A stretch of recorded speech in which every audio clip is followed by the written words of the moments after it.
Hello friends, आज हम बात करने जा रहे हैं 4 इफ़ेक्टिव वेज ऑफ लर्निंग कि पढ़ा हुआ आपको याद कैसे रहे, कैसे आपने स्मार्ट लर्निंग करनी है जिससे कि आप बोर्ड एग्ज़ाम में अच्छे मार्क्स ले सकें। अगर आप बोर्ड एग्ज़ाम की तैयारी कर रहे हो तो आपके लिए वो वीडियो बहुत ज़रूरी है। और अगर आप किसी ऐसे एग्ज़ाम की तैयारी कर रहे हो जैसे आईआईटी एंड नीट आदि की, तो उसके लिए भी ये वीडियो बहुत ही ज़्यादा ज़रूरी है। अगर आप इन स्मार्ट तरीक़ों से पढ़ोगे तो आपको पढ़ा हुआ कभी भूल नहीं पाएगा। तो आइए शुरुआत करते हैं पहले तरीके से।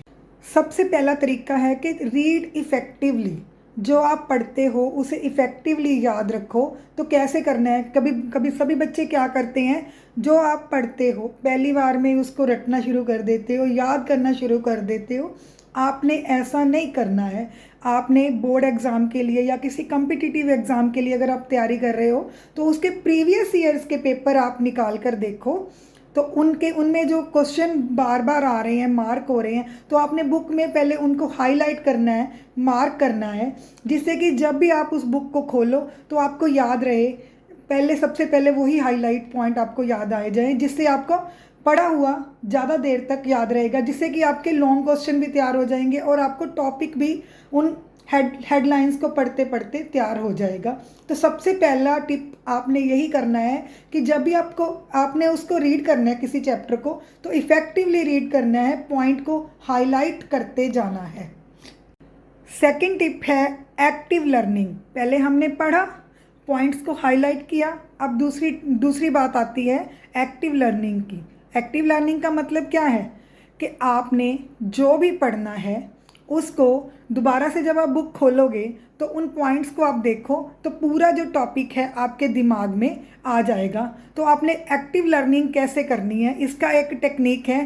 पहले जब आप पढ़ते हो आपने रीड किया, सेकंड टाइम उसको थर्ड डे फिर आप पढ़ो, उसके बाद फिर 7 डेज़ के बाद उसे रिवाइज़ करो, फिर 15 डेज़ के बाद रिवाइज़ करो।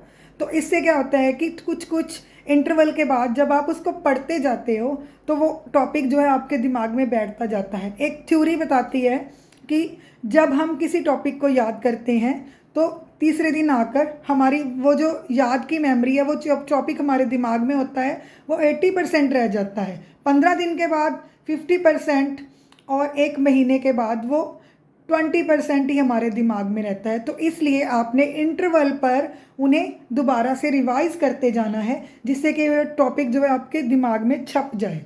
तो एक्टिव लर्निंग टेक्निक है ये। पहले दिन, तीसरे दिन, 7वें दिन, 15 दिन के बाद, फिर 1 महीने के बाद। तो इस तरह से आप उसको रीड करते जाना। Third tip, smart revision. तो रिवीजन का तरीका भी बहुत स्मार्ट होना चाहिए हमारा। जब भी आपने 1 महीने के बाद उसको 1 महीने तक आपने वो एक ही चैप्टर को 5 बार रिवाइज कर लिया तो लर्निंग तो हो गई आपकी 80%। लेकिन जब हमारे पास रिवीजन का टाइम आता है तो क्या होता है, हमें पूरी बुक खोलनी पड़ती है और पढ़ते जाते हैं हम। आपने ऐसा नहीं करना है। स्मार्ट रिवीजन का एक मेथड है, 1 महीने के बाद जब आप दोबारा उसी टॉपिक को 1 महीने के बाद दोबारा देखोगे तो क्या होगा, वो आपके जो मेन पॉइंट्स होंगे वो आपके दिमाग में पूरी तरह से छप जाएंगे। तो आपने क्या करना है, महीने महीने के इंटरवल पर उस टॉपिक को आपने रिवाइज करते जाना है। तो जब आपके एग्ज़ाम आएंगे तो आपको 90% आपके दिमाग में वो टॉपिक छप चुका होगा। तो आपने एक बार रिवाइज करने हैं मेन पॉइंट्स, जिससे कि आपका पूरा टॉपिक आपके दिमाग में फिर से रिकैप्चुलेट हो जाएगा। तो ये मेथड है स्मार्ट रिवीजन का। इससे आपको ना तो बर्डन लगेगा और ना ही आपको ऐसा लगेगा कि हाय मैं बार बार कैसे पढ़ता हूँगा।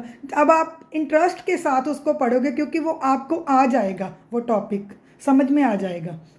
तो ये मेथड है स्मार्ट रिवीजन का। फोर्थ और लास्ट टिप जो है हमारी, वो है साउंड स्लीप और हेल्दी डाइट, जिसके बारे में पिछली वीडियो में भी मैं आपको बता चुकी हूँ। एज अ स्टूडेंट आपको अपनी डाइट जो है वो हेल्दी लेनी है। जंक फूड, फ्राइड फूड, मिर्च मसालों से आपने दूर रहना है। ऐसा नहीं कि आपने खाना ही नहीं है, कुछ ऐसा खाओ, लेकिन एक इंटरवल पर एक टाइम शेड्यूल हो आपके खाने का कि हाँ आपने 15 दिन के बाद कोई जंक फूड लेना है। आजकल बच्चे क्या हैं, जंक फूड के बहुत ज़्यादा शौकीन हैं। तो इसलिए मैं ये नहीं कहती कि आप बिल्कुल छोड़ दो, खाओ, लेकिन एक इंटरवल पर, उसे रूटीन डाइट में मत डालो। और अपनी स्लीप 6 से 7 घंटे आपने स्लीप लेनी है। नींद इतनी होनी चाहिए ताकि आपके दिमाग को रेस्ट मिल सके। तो ये 4 तरीके हैं, 4 टिप्स हैं जिनसे आप अपनी लर्निंग को ज़्यादा इफ़ेक्टिव बना सकते हो। उम्मीद है कि आप अपने एग्ज़ाम के लिए इन तरीक़ों को अपनाओगे। आपको मेरा वीडियो कैसा लगा ज़रूर बताना और कमेंट करना। अगर आपको अच्छा लगा तो ऐसे अच्छे अच्छे वीडियो मैं आपके लिए बनाती रहूँगी। और साथ में मेरे चैनल को सब्सक्राइब करते जाना और मेरे वीडियो को लाइक करते जाना। अच्छे वीडियो के लिए फिर मिलते हैं।